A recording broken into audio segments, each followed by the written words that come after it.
Welcome to another edition of our weekly showcase. Take a break and join us as we unravel fascinating narratives. Without further ado, let's delve into the magic of these stories.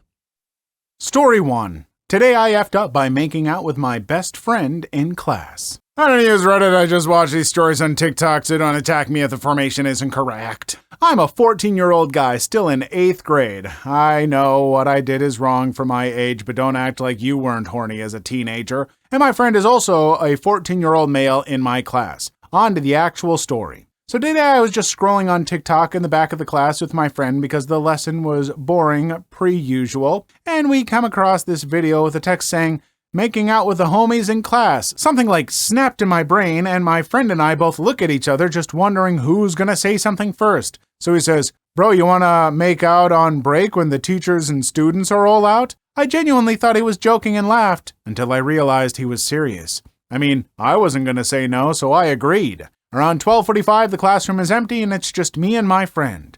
We head to the make since there was this long table to lean on, and just in case someone looks through the window. I don't really know what and how this happened, but in the span of 2 minutes, we are full on making out, hands in the shirt like we finna F. After like 5 minutes of this, we hear some weird noises like someone's trying to get in, but the room is locked. So we continued thinking it was just another kid trying to open it, then left. Literally not even a minute later, I hear a key unlock the door, and I hear the wind from outside. Before we could turn around and act like nothing happened, my teacher and a group of kids were just staring. I quickly picked up my phone and tried to play it off like we were just watching something, but my teacher wasn't having it and asked her to meet her in the principal's office. Us, being literal idiots, came up with 2 different lies to tell the vice principal, so she definitely knew what happened. It's around 5:10 same day, and I don't know what the vice principal did, but she said she was going to look further into this and will talk with some people.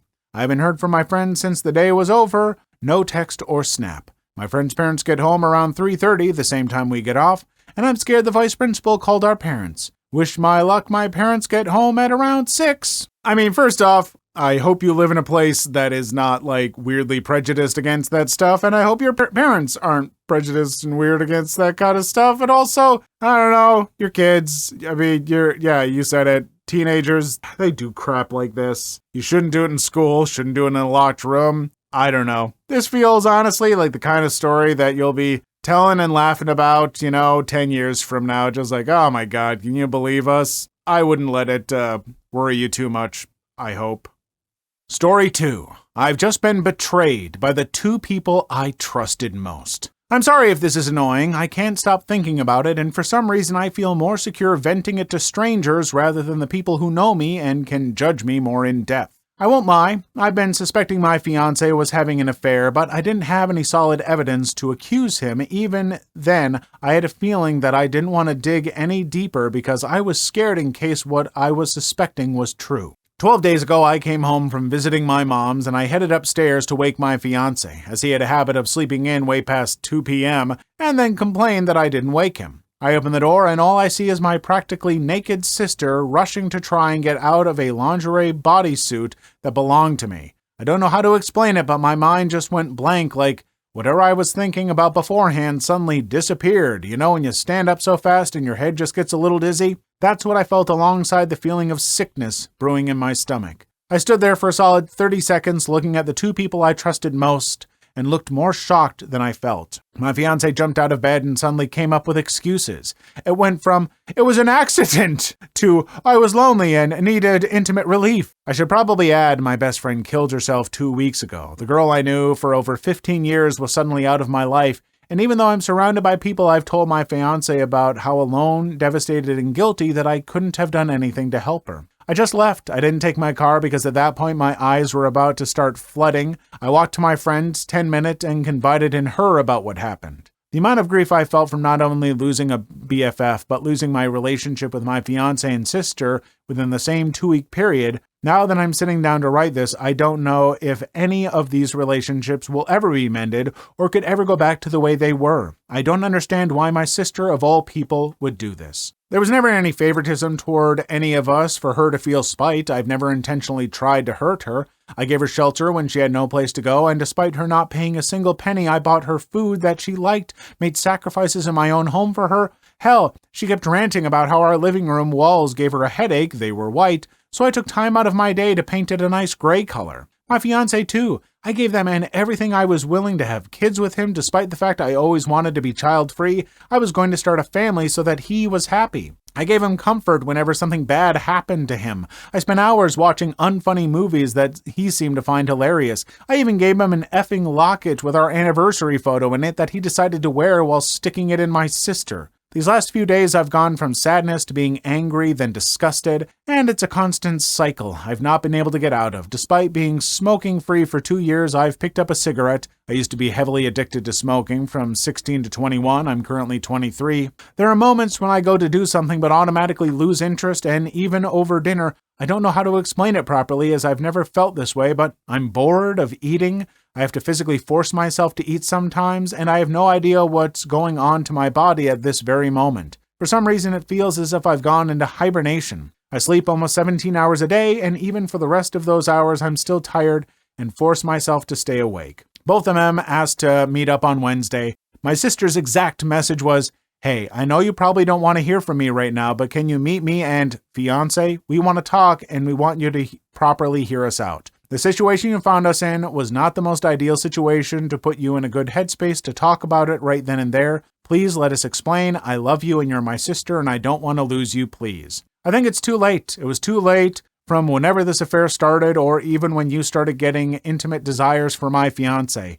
I miss my sister, but according to what I saw, the sister I miss and whoever my sister is now are not the same person. I haven't talked to anyone yet except the one friend I'm currently staying with at the moment. I'm scared I'll be seen as a failure of a future wife, but now I don't even think I want to be a wife anymore, but I guess I'd rather share to strangers than people who know me personally. I apologize again. First off, you do not have to apologize. You have been through trauma. This is very emotionally traumatic. You are allowed to feel very bad and to process this grief because it seems like your relationship is over, not just with your fiance, but this may have irreparably damaged your relationship with your sister. So you are allowed to grieve. This is normal. For anyone who's been through this kind of stuff, it is okay to feel grief. It does not make you a failure. The other thing I'll say is that this fiance does not deserve you. You're doing and making all these concessions for this person that it sounds like you may not have even been truly happy with in the long run to begin with. Or maybe it's just the way you're putting it after what you've been through. Either way, this person has hurt you and you're allowed to process this however you want. And if you want to talk to them, you can. If you don't want to talk to them, don't talk to them until you feel ready. But give yourself time, folks. When you go through hurt like this, give yourself time to grieve, to process. But also, I would say, talk to people you can trust. Like, it is good, I think, personally, to be able to vent it out and have unbiased third parties give opinions, but the internet's going to give you a ton of opinions, now mine included. But really, talk to friends and family that you can really trust, and they might help give you a better perspective. It may even be beneficial to talk to a therapist, but sometimes for personal stuff like this, it can help for it to be someone you more personally know. But whatever it is, you are a valuable person, worthy of love in a relationship with someone who will treat you right and who has some of the same goals and stuff as you. So yeah, just I hope things have gotten better.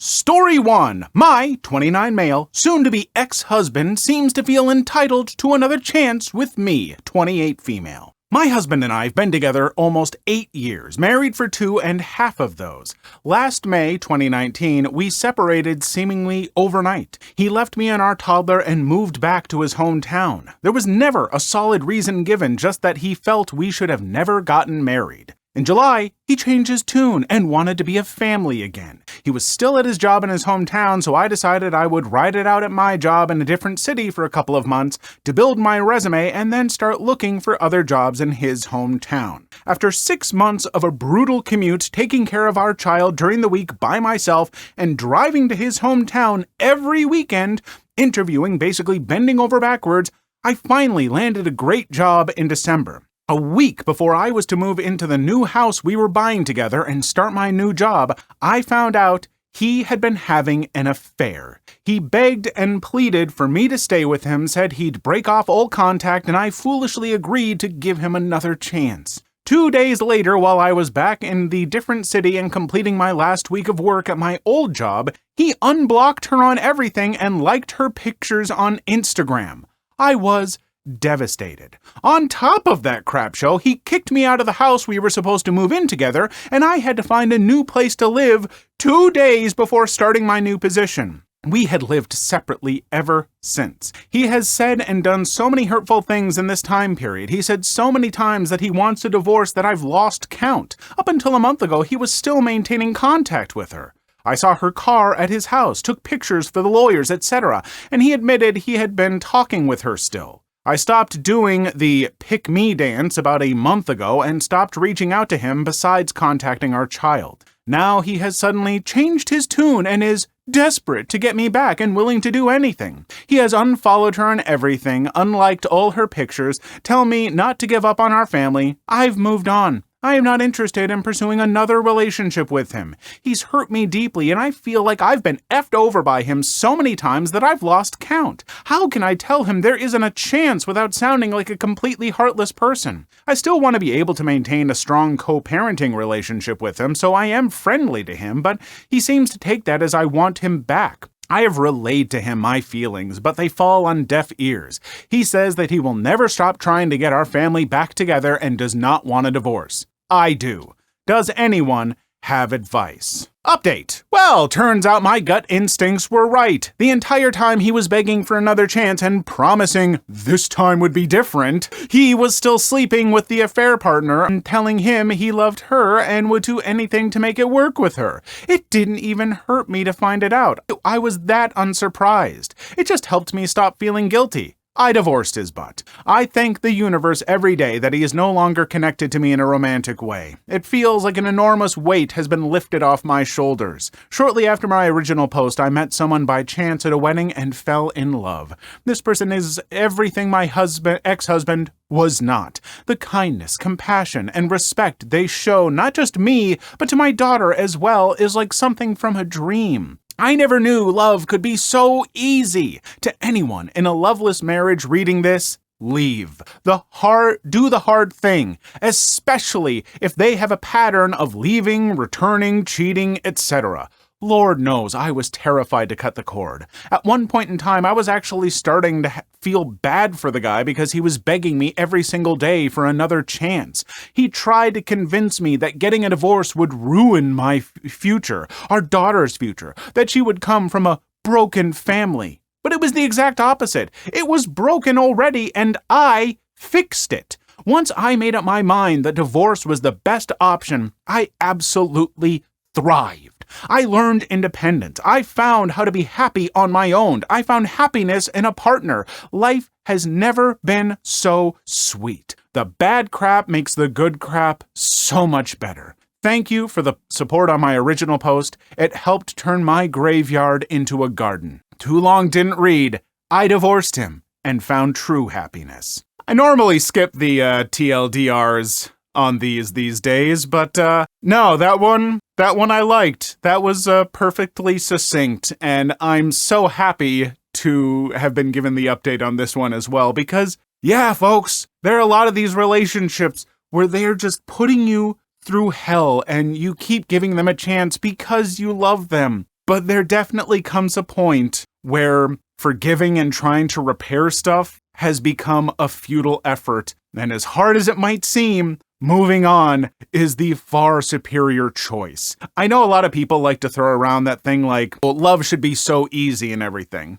No, there are going to be difficulties, I think, in even the best of relationships. But there's kind of a line for that. Like, they shouldn't be that difficult. They should be, just things that you can talk about and build off of and even grow from, That's what makes it easy. The fact that you can have those troubles, but actually work together to fix them and be stronger for it.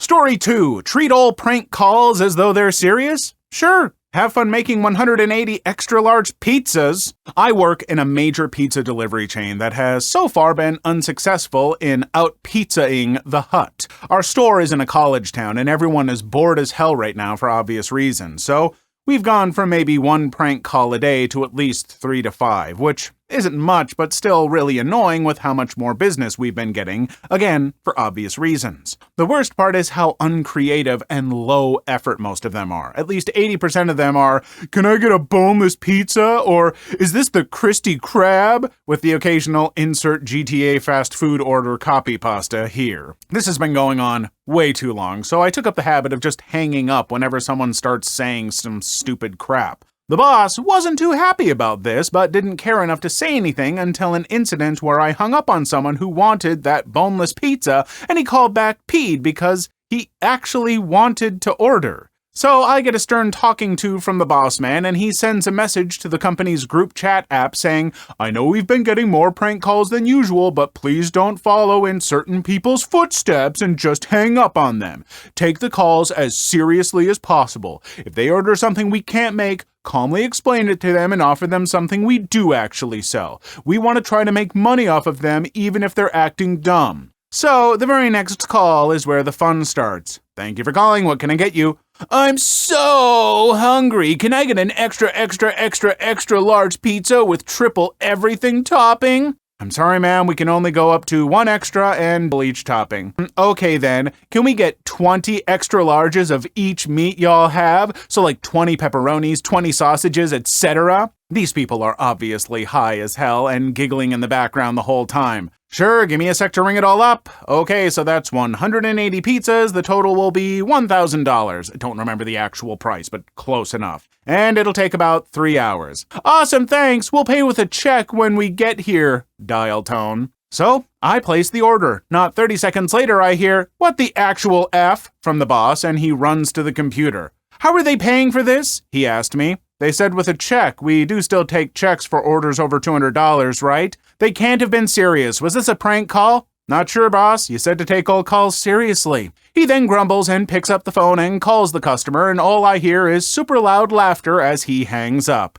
Meanwhile, other employees have started actually making the ridiculous order, not noticing anything weird about it. So by the time the boss finishes the call and cancels the order on the computer, there are already 5 extra large pepperoni pizzas in the oven. So we got free dinner for everyone working that night, as well as another message in the group chat app simply saying, "In regards to my last message, please use good judgment when taking orders." See? Was it that hard to just insert a small amount of nuance into your orders given down from on high? Seriously, bosses, just insert the idea of nuance. Just for a moment, comprehend that not every situation can be governed by a strict, 1 to 2 sentence order. Sometimes, maybe sometimes, when dealing with customers and employees, there might be just a little bit of gray area. There might be some worthwhile discussion. I don't know. That's just a thought from me, someone who's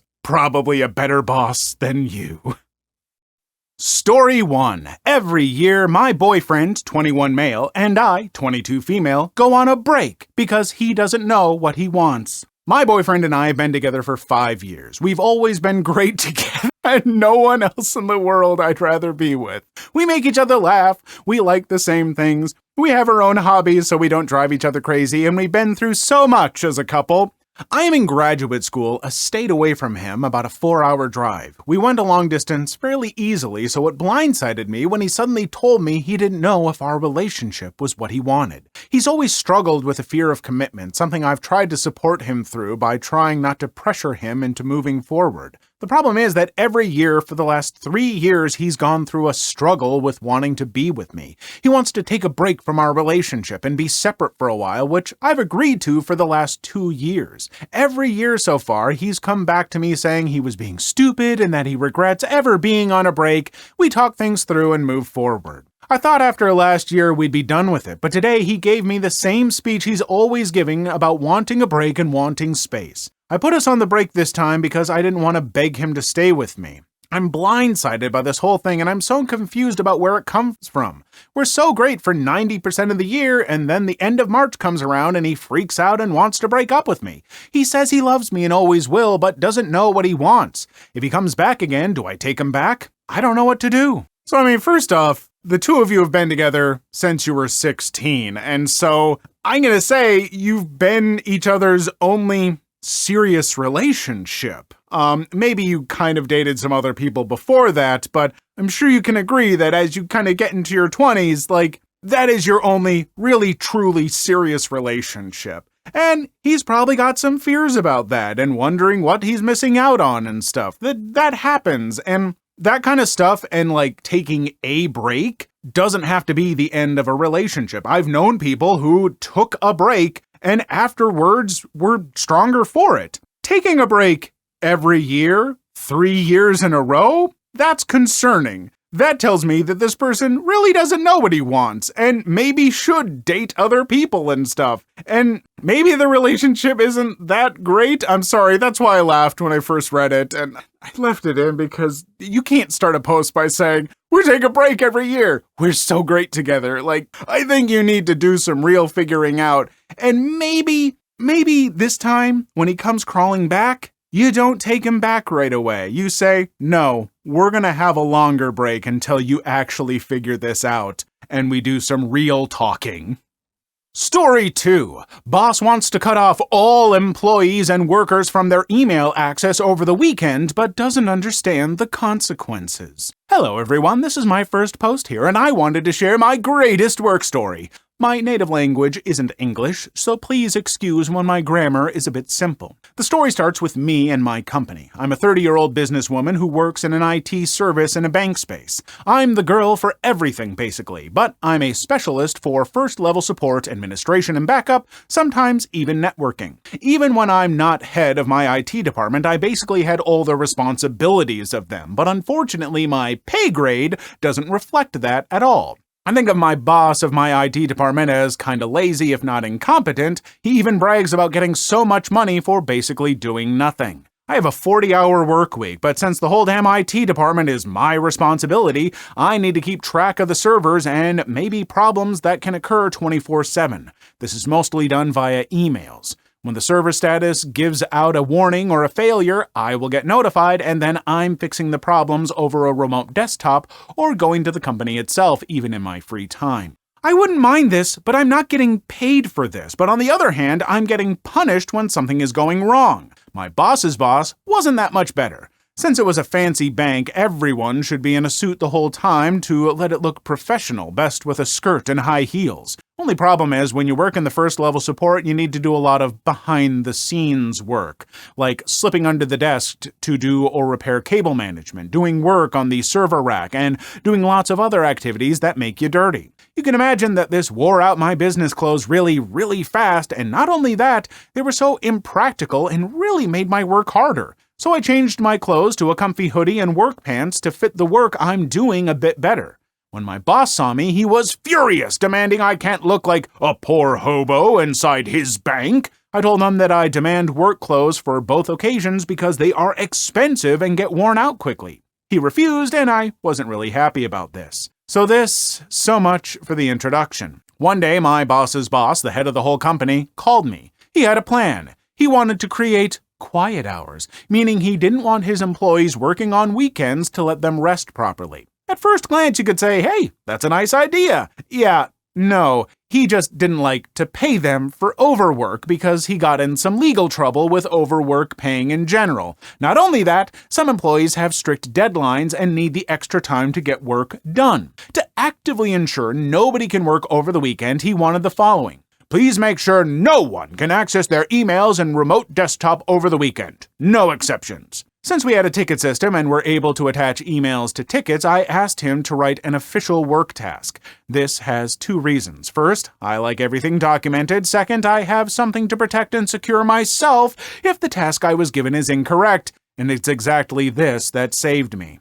So I was at my office desk again, thinking how to get the task done and what implications it would have, and then it was clear to me what it meant. The email came from my boss with the task, and indeed he wrote, "For everyone no exceptions. I was thinking to myself, should I write them the implications it would have? After thinking, I thought of how I'm treated as a worker and I decided against it. I was working immediately at this task and made an automated process to block every access to emails after Friday 6 p.m. to Monday 6 a.m. Weekend came and it was Saturday and I was calm and relaxed because if you've not noticed by now, by cutting down everyone's emails means, of course, that I don't receive any updates on the server. I can't possibly work on it because my remote access is also cut, of course. If you think you could forward your work address to your private address, no, I can't because we have a very strict data protection. Nothing is allowed to go out. I'm happy. It's still Saturday in the middle of the day. I'm cooking myself and my husband a nice meal and my telephone rings. It's my boss's boss. He talks with a stressed voice and told me that he can't access his emails. I needed a second to process this, but I responded, "That doesn't surprise me at all since you ordered me to cut everyone's email access without exception." He was angry, very angry, and told me that this obviously doesn't count for him. I told him that he specifically told me that there are no exceptions, and he stated everyone. He then argued that this wasn't how he phrased it, so I reread his own email. After that, he was silent for a moment. He noticed a flaw in his logic. I broke the silence and asked him, "Sir, if you still want access to your emails on the weekend, that's no problem. Please send me a request per email, and I work on the first thing on Monday." A bit angry again, he replied that he wanted to have it done immediately, and I calmly explained to him that I can't do this, since my remote access is also blocked, like he ordered. He hung up. 10 minutes later, he called me again. He asked me calmly if I can fix the problem right now when he pays me for my overwork. He also wants me to be available at any time. It means I should have received my emails and be able to work remotely, and that this will raise my pay grade by a lot. I thought that this is the perfect opportunity. I agree to that condition and pay raise, but only when my coworkers and I finally get work clothes. He agreed. Since then, my work situation drastically improved, and mostly only because I maliciously complied, well aware of the consequences of the given task. Never, ever pass up the opportunity to maliciously comply when you have bad bosses. When you have people that aren't giving you what you deserve. You deserve to be paid a fair wage and to have a comfortable work environment and not deal with nonsense. And if they're going to give you nonsense, then just give them nonsense in return, but the kind of nonsense that they can't get you for. Now, I know some of you are going to say, look, I can maliciously imply and my boss could still just fire me and stuff. Yeah, they could. And if that's the case, I am very, very sorry. Don't put your job at risk if you don't have to or you don't have something else lined up. But also, if you're in that kind of situation, please start looking for a different job and abandon these awful companies and their terrible practices, if at all possible. Story 1. I, 26 female, and my boyfriend, 25 male, are about to move together when he tells me he's unhappy that I can't drink. We started out living in the same place, but then I had a move for work, so we've been long distance for some time. Finally, I got the opportunity for an internal transfer so we could be in the same place. We picked Dallas, Texas to move to together for various reasons: cost of living, the chance at good in-state tuition for grad school, job opportunities, amount of transplants, weather, plus he had some friends already living there. He had a great job, got a place, and moved down a few weeks ago. My transfer was just accepted, so I was preparing to move down in another few weeks. He was so happy and excited at the news, or made a good show of it if not, and said he couldn't wait to have me there. I was counting down the days. Cut to today, he says he's been having a blast reconnecting with his old friends. They've been going on benders over the weekends, and he's been living it up at the bars and clubs with them, their friends and their girlfriends. Thing is, I can't drink. Physiologically, I have a genetic mutation that makes my liver unable to metabolize the alcohol, so I only feel sick when I drink it instead of good. Alcohol intolerance, aka Asian glow, I'm Asian and he's not. Some people who have this condition drink anyway, but I feel so awful when I try, I've given up. He says he's been thinking that we might be happier if we go our separate ways since I can't drink and he likes it. I'm in shock. He's known about me since day one. I don't feel like I act weird about it. I get my one drink to hold and sip on throughout the night so I don't look out of place, And I still have fun. I just can't do multiple rounds of shots. Up to this point, our relationship has revolved around fun activities instead of drinking. He told me that's been great, and he's done more things than ever, but then he revealed to me that this whole time he's missed being able to go out and have fun drinking like he has in other relationships. He says he had more fun in past relationships being able to party and share that with them. He says a lot of what people do for fun in Dallas is going out to bars and drinking. He's going to be doing that, so if I come, I won't be able to participate and I'll feel left out and unhappy. We haven't officially broken up, but the conversation felt pretty final. I'm reeling. Moving to Dallas still makes sense for all the same reasons, and I can afford it just fine, but I didn't expect to have to do it alone. I'm also feeling discouraged over the idea that I won't be able to make friends in Dallas if I can't drink. It's tapped into a major insecurity of mine. I've struggled in the past because the other people who don't drink either do so for religious or moral reasons, or are the kind of people who don't like going out altogether, so I don't connect with them as much. I do like to go out and have a good time, even go to raves. I just do it sober. But then if I'm in a group that's drinking, they'll feel weird if I'm not drinking too. Not gonna lie, it sucks. In my opinion, it actually bothers people, so that makes me feel bad and out of place, but I can't help how I was born. Sometimes it's hard not to feel defective. Now I'm wondering if I should still go through with the move alone. Is this going to be a major friendship barrier in Dallas? Are there people out there who are outgoing and like to be wild sometimes, but are also sober? Where do I find them? Okay, first things first, your boyfriend is an absolute idiot. Who bases, how good their relationship's going to be on whether or not they can go out and get trashed at bars and stuff?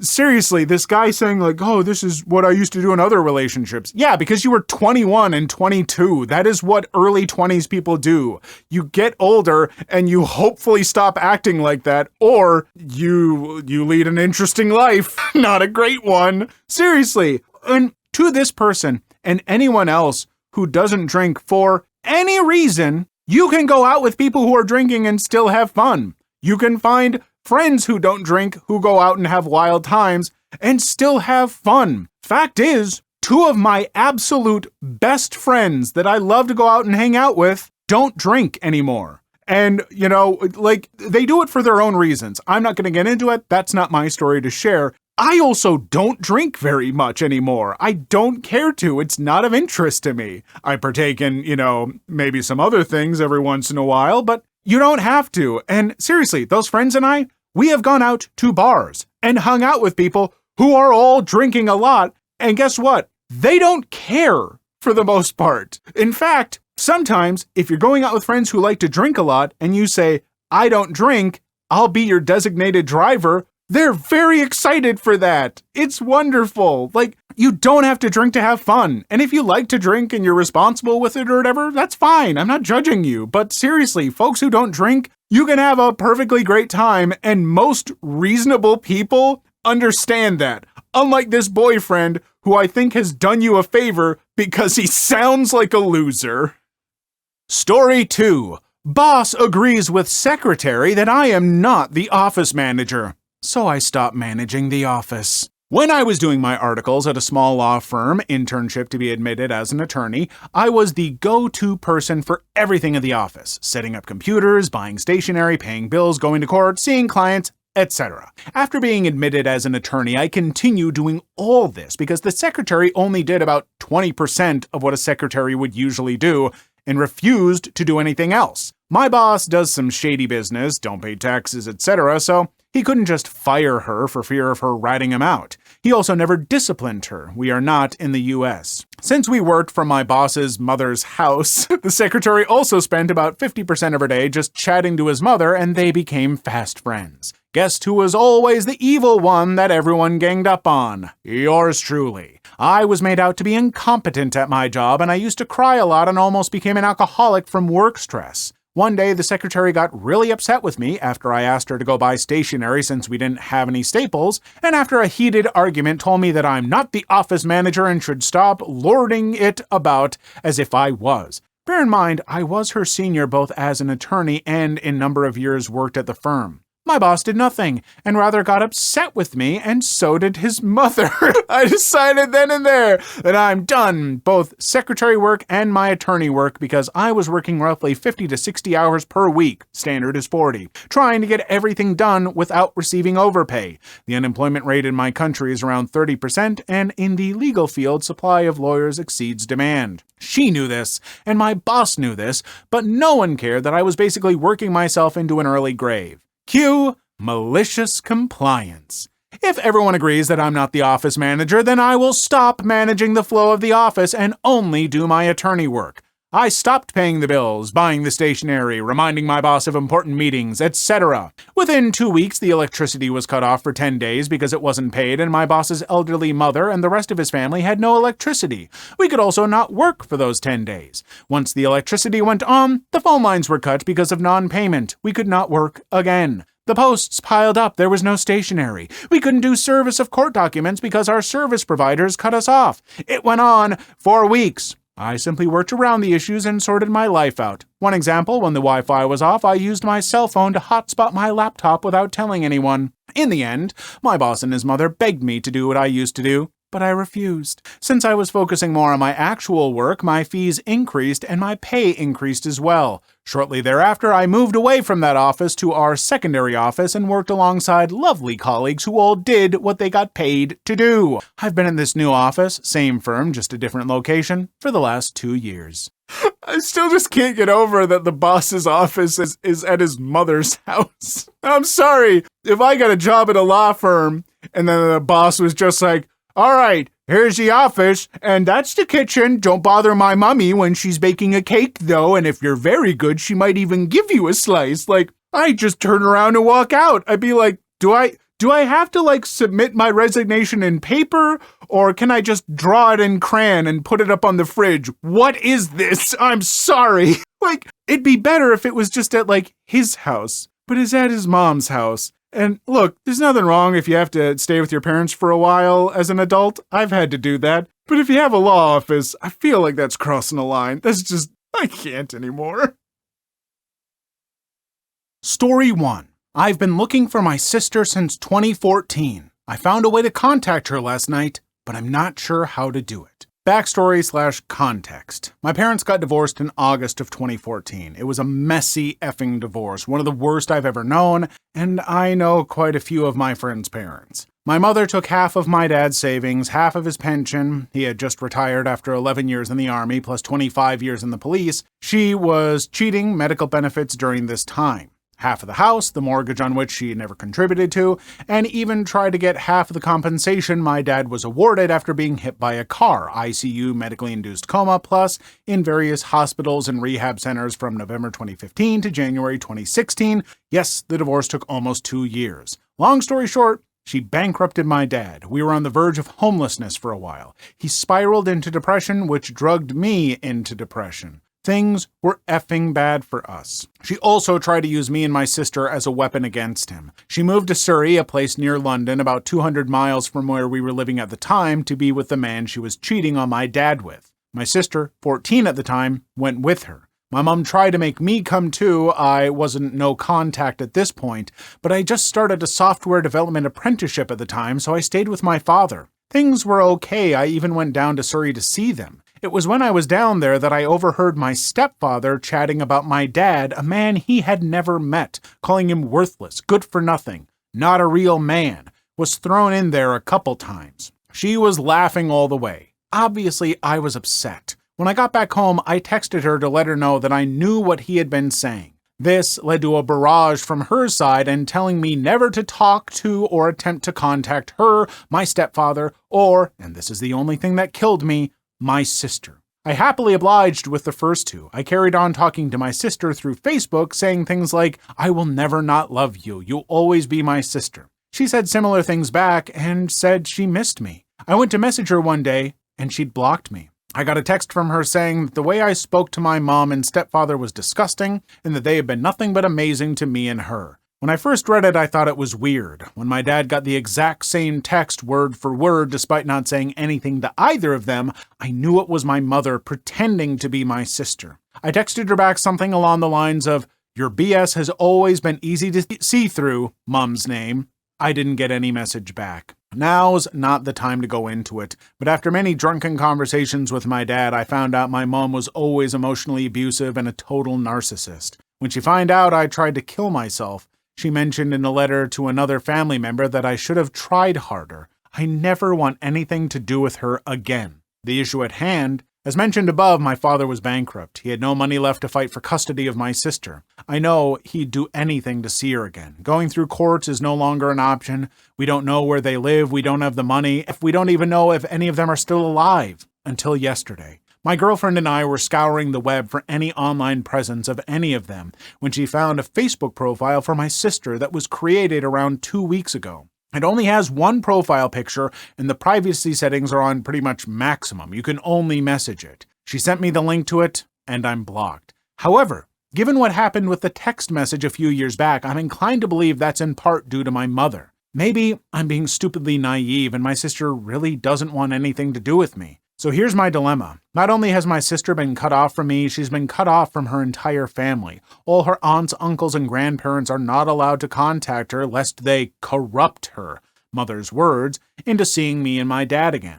I can message my sister if I create a new Facebook account, even if it's just to let her know whatever she's been fed about mine and my father's feelings about her are lies and that we still love her. Even if it's just to let her know that her nan thinks about her every day and she could die happy after just one phone call from her. The issue is, I don't want her mother intercepting the message and making things worse for her or us. I'm sure her account is heavily monitored. I might sound crazy to a lot of people, and I know there's two sides to every story, including this one, but I promise you on my own life, living under my mother is like living under a dictatorship. Your thoughts aren't your own. It's horrible. She will start university in September, I assume. I think the best way to do this is to message the account around October time. The thing is, I don't know if I'm emotionally ready to be told to F myself by her. My dad's therapist has said there's a very real possibility my sister grows to become like my mother. Part of me is ready to accept that fact as closure, part of me wants to believe that would never happen, and part of me thinks I should just leave it alone. I'm really at a loss for what to do. For 4 years, I've been looking for her. Now that I finally found her, or at least an online presence of her, I really don't want to F anything up. What's the best way to go from here? This is heartbreaking. That mother sounds awful. No matter how bad a divorce is, any parent who uses their children, like weaponizes their children against the other partner, immediately a bad parent in my book. Because divorce is so hard for kids already. And to add that kind of guilt and pressure onto the kids just to get back at a spouse that you have a problem with makes you a bad person. A really, truly terrible person who needs to think about what they're doing and seek help. And the fact that after they're apart, she's bad-mouthing the dad and stuff. I don't care if the dad does suck. It's still your daughter's dad. You don't talk like that about them. You don't badmouth and everything. You maybe try and educate them to avoid making the mistakes you think they've made or something, but you don't do that kind of stuff. That is something that just truly awful people do. As far as for what this person's gonna do, I think they have the right idea. Wait until that she's more alone, going off to university or whatever, and send a message that's just very open and honest. Don't try and persuade her. Don't try and attack the mother. Just focus on the one thing that truly matters in this situation, and that is that you love her and you miss her and you just want to talk. I hope it goes well. Story 1. My 26 female, fiance 28 male, ex-wife 28 female, has cancer. He's moved in with her and postponed our wedding. Max and I dated for 2 years and have been engaged for 9 months, with the wedding date set for early January. We have a healthy, honest relationship, and I've never had any reason to doubt him. He and Caroline were high school sweethearts who married very young. They were both 22, right out of college. They divorced after 2 years. Max told me that they got married too quickly and didn't realize how different their relationship would be in the real world, i.e. when they were both working full-time jobs and struggling to pay rent. They split up on good terms but didn't keep in touch. He remained in our home city while she pursued a modeling career and began traveling extensively. 3 months ago, Caroline contacted Max over Facebook out of the blue saying she was in town and wanted to meet for coffee. He agreed. Over coffee, she told him that she had recently been diagnosed with stage 4 breast cancer. Her odds of survival were low, but she was determined to fight it through surgery and chemo. She said that all she wanted was for Max to be by her side throughout the treatment. Caroline's parents died shortly after she married Max. She has no siblings, and the rest of her family lives overseas. She described Max as the closest thing to family she has left. I absolutely sympathize with Caroline. The next day, Max had her over to our apartment, and she was completely lovely, clearly trying very hard to be optimistic even in the face of her life potentially ending before she turns 30. I feel terrible for her and for the situation that she's in, and I fully supported Max being there for her. Her first surgery was later that month. Max flew across the country. We live on the East Coast, she was on the West, and checked into a hotel a few minutes from her apartment. He's a writer, so working from his laptop is no issue. We spoke on the phone or on Skype almost every day for the 2 weeks he was over there. Caroline had her surgery at the beginning of June. Unfortunately, it was not entirely successful. Her doctors moved on to the next method, chemo. Max came home after her surgery to tell me this. He explained that Caroline's treatment plan was set to begin in July and end in late January. It would be an incredibly difficult time period for her, and she wanted him with her at all times. We can't afford to pay for a hotel until January, so he moved into her apartment, sleeping on her sofa. He's been there for the past month, and we continue to Skype, though only a couple times a week now. When we spoke yesterday, Max gently told me that based on Caroline's condition, he wouldn't feel right leaving her so close to the end of her treatment. He'd like for us to postpone the wedding until February at the very least, so that he can stay with her until her treatment is over. I'm so conflicted. I feel awful for resenting Caroline at all. She has cancer. She's suffering immensely, but the resentment is still there. I resent her for needing Max constantly holding her hand as though she has absolutely no friends of her own. I resent Max, too, for agreeing to this situation. We won't be seeing each other in person for months now, on top of our wedding being postponed. I don't know what to do. I have no idea how I'm supposed to feel. Right now, I'm just full of anger and guilt, and I don't know how to explain it to anyone else in my life. Edit. Everyone seems to be in agreement that this is a completely inappropriate, if incredibly sad, situation that Max isn't handling very well. I'll speak to him either tonight or tomorrow whenever we Skype next, and tell him in no uncertain terms that I want him to come home. From there, we can decide what to do, since I don't want to leave Caroline high and dry, but him living there until February is out of the question. I mean, yeah, that's a really tough situation, and, my heart goes out to pretty much everyone in it. I think probably one of the real missteps here is, it sounds like, and I might be misreading this, that Max is just kind of deciding this and telling his fiance, like, yep, this is what's gonna happen, so we gotta do this. Nope, Max, that's not how good relationships work, and that's not how a marriage works. If you want it to be healthy, you need to discuss this stuff. You need to, come to a consensus together, hey, Caroline really needs some help and everything and wants me to be there for all this time, but how does that make you feel? Is there a way that we can make something work? What do you think? I feel like from what I'm reading, that's not happening, and that's not okay. So, yeah, I gotta kind of side with the person writing this. No, I think you're justified to not want him to do all that. I don't know. Story 2. Karen tells me to stop the ride, so I did. /the day I made Karen cry. I work at an amusement park, and we have this ride called Moby Dick. The ride is 100% controlled by the operator. A couple of weeks ago, this woman and her friend came up to my ride making fun of one of the kids that were on the ride. She was saying so many hateful things about how they look. Without even looking at her, I told her to stop, and this is how it went. Me. You're literally talking about a 7-year-old like that. You need to stop or you will not be allowed on the rides. Karen. But it's true. Look at them. Me.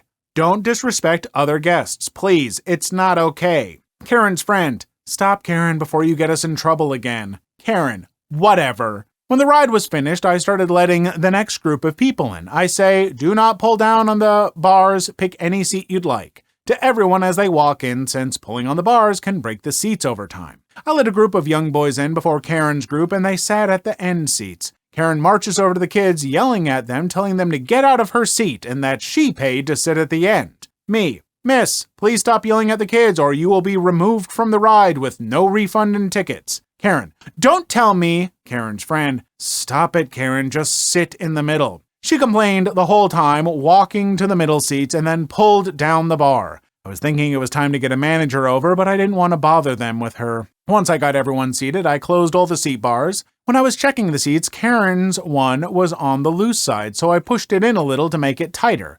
Karen, you're trying to kill me first. You left my seat open and now you're making it so I can't breathe. I ignore her and keep checking seats. When I finally start the ride, I slowly rock it, and Karen is screaming to take her off, so I make the ride go faster, doing full circles now. Halfway during the ride, Karen screams, "Stop the ride, you effing bee!" She wants me to stop it? Fine with me. I park the ride at the top of the ride like I do when closing, but keep the ride on. The 6 others on the ride weren't scared the ride stopped. Karen started screaming bloody murder, crying and begging to be let down. The parents watching know what she said before their kids and know what's going on and start laughing. After around 30 seconds, she's screaming and letting me down still. So I do on the fastest setting. I start the ride spinning full speed. I made the ride a little longer since all the kids were having fun. Before I opened the seats, I screamed a warning. Me. Wait for the bars to be fully open and stay above your head before getting up. Stay seated. Karen pushes it up and gets up,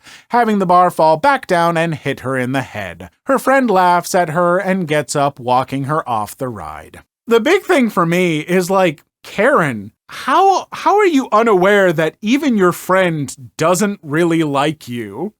Obviously you've somehow come to terms with the fact that nobody else likes you. You kind of live in your own little bubble, but even the friend you're with is just sick to death of you. Is that not tiring, Karen? Is it not just an exhausting and miserable existence to just know that almost no one can tolerate you? Don't you just want to be nicer? Do you not see how nicer people are usually treated? I mean, they're not treated nice by you, but most everyone else treats them pretty nice. Maybe try being like them for once. I don't know. Might work out in your favor.